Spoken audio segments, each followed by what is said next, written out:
स्वागत है आपका हमारे चैनल पर। मैं हूं आपके साथ शिप्रा सैनी। कोलकाता हाई कोर्ट से ममता बनर्जी को बड़ा झटका लगा है। कोलकाता हाई कोर्ट ने आदेश दिया है कि शुभेंदु अधिकारी के करीबी को बंगाल सरकार तुरंत रिहा करे। इतना ही नहीं, कोलकाता हाई कोर्ट ने यह भी कहा है कि बगैर कोर्ट की इजाजत के उन पर एफआईआर दर्ज नहीं हो सकती।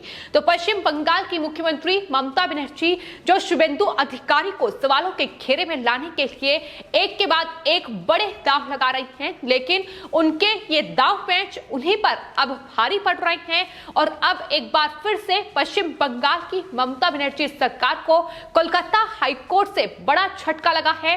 दरअसल फर्जी सरकारी नौकरी घोटाले के आरोप में शुभेंदु अधिकारी के करीबी सहयोगी राखल बेरा को गिरफ्तार बंगाल सरकार की ओर से किया गया था, लेकिन अब इस पूरे मामले में कोलकाता हाई कोर्ट में सुनवाई हुई और कोर्ट ने यह साफ तौर पर बंगाल सरकार को आदेश दिया है कि राखल बेरा को तत्काल रिहा किया जाए। यह साफ तौर पर ममता बनर्जी सरकार को आदेश दिया गया है।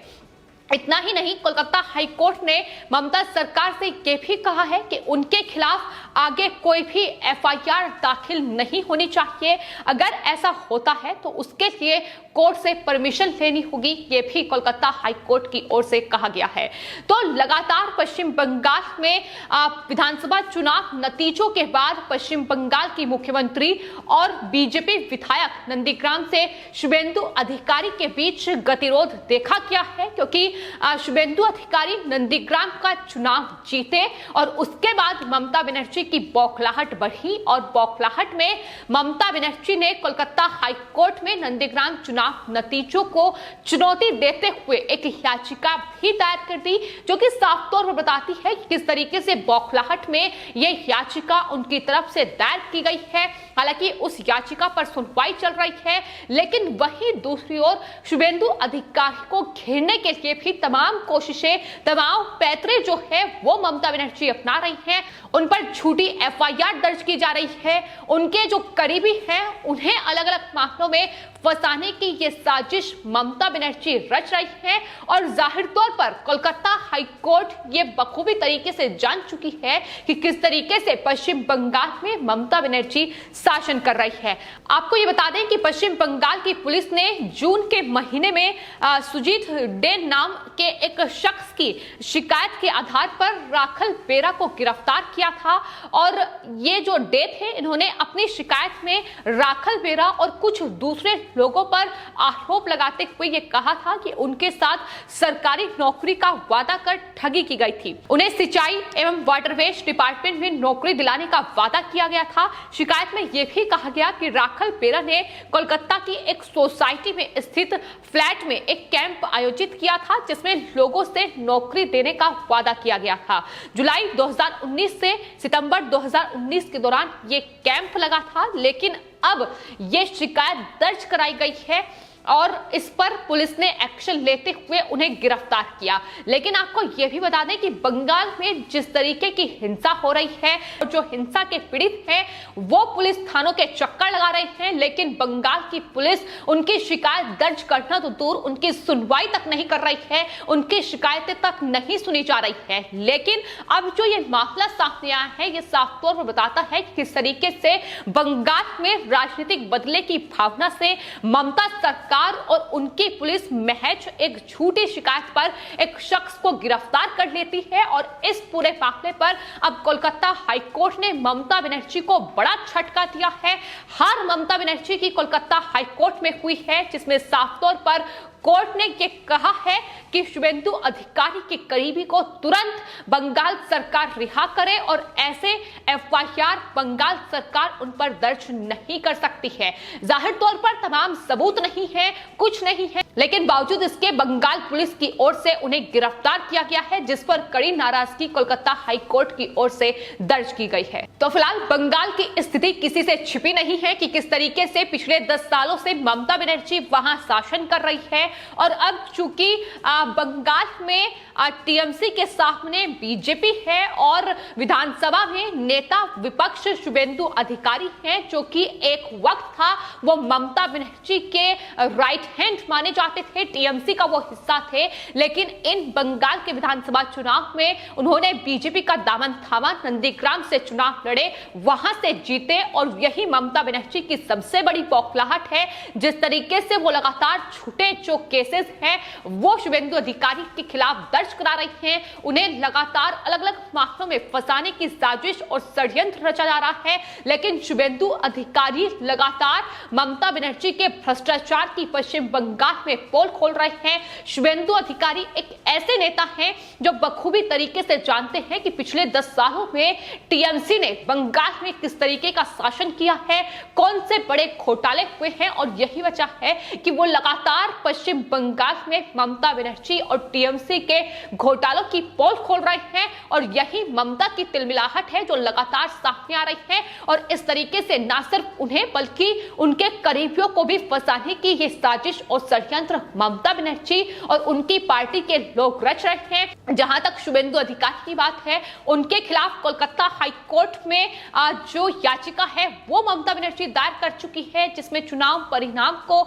चुनौती दी गई है कि दरअसल धांधली से चुनाव जीता है। लेकिन सवाल यही है कि अगर बीजेपी को एक सीट पर धांधली करके चुनाव जीतना होता तो बाकी सीटों पर भी फिर नतीजे कुछ और होते। ये लेकिन बात ममता बनर्जी की समझ में नहीं आएगी जाहिर तौर पर, क्योंकि बंगाल में जिस तरीके से हिंसा हो रही है, चुनाव नतीजों के बाद लगातार वहां टीएमसी के गुंडे बीजेपी को निशाना बना रहे हैं और उस हिंसा के खिलाफ भी शुभेंदु अधिकारी और बीजेपी के तमाम नेता पश्चिम बंगाल में लगातार आवाज बुलंद कर रहे हैं। ममता बनर्जी जो डराने और धमकाने की राजनीति कर रही है, उससे बीजेपी डरने वाली नहीं है, ये साफ तौर पर उनकी तरफ से कहा गया है। और अब खबर यह भी आ रही है कि शुभेंदु अधिकारी एक बार फिर से राजधानी दिल्ली का दौरा करेंगे। 10 विधायकों के साथ वो राजधानी दिल्ली जाएंगे और राष्ट्रपति रामनाथ कोविंद से मुलाकात करेंगे और बंगाल में चुनाव नतीजों के बाद हुई हिंसा से राष्ट्रपति को अवगत कराया जाएगा। जाहिर तौर पर राष्ट्रपति शासन की मांग भी बंगाल में लगातार हो रही है, क्योंकि बंगाल में जो खूनी तांडव चल रहा है, दरअसल वो कहीं ना कहीं बंगाल की जो फिलहाल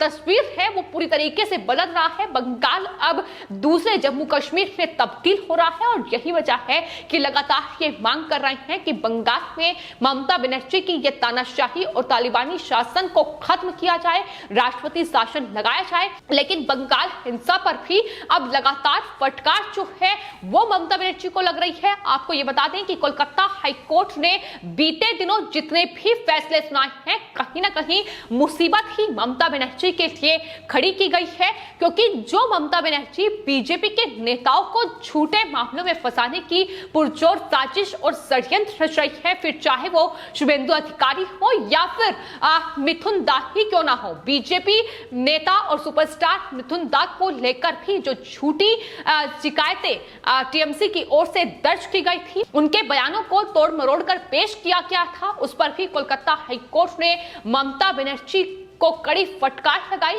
और ये साफ तौर पर कहा कि उनके बयान कोई भी हिंसा नहीं करते हैं, जिस तरीके का दावा टीएमसी कर रही है। तो लगातार निराशा ही कोलकाता हाईकोर्ट से ममता बनर्जी को हाथ लग रही है।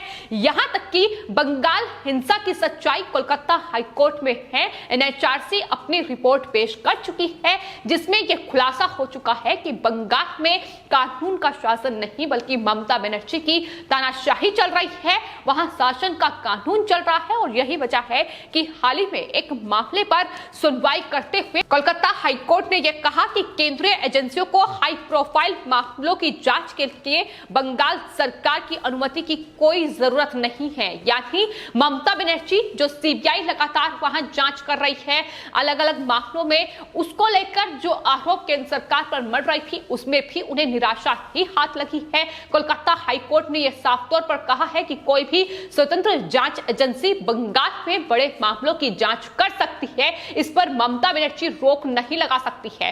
तो पश्चिम बंगाल के हालात क्या है ये कोलकाता हाईकोर्ट बेहतर तरीके से जान चुकी है और यही वजह है कि ममता बनर्जी को एक के बाद एक कोलकाता हाईकोर्ट से बड़े झटके लग रहे हैं और अब शुभेंदु अधिकारी के जो करीबी हैं उन्हें जिस तरीके से गिरफ्तार किया गया था उस पूरे मामले पर भी ममता बनर्जी को निराशा ही हाथ लगी है।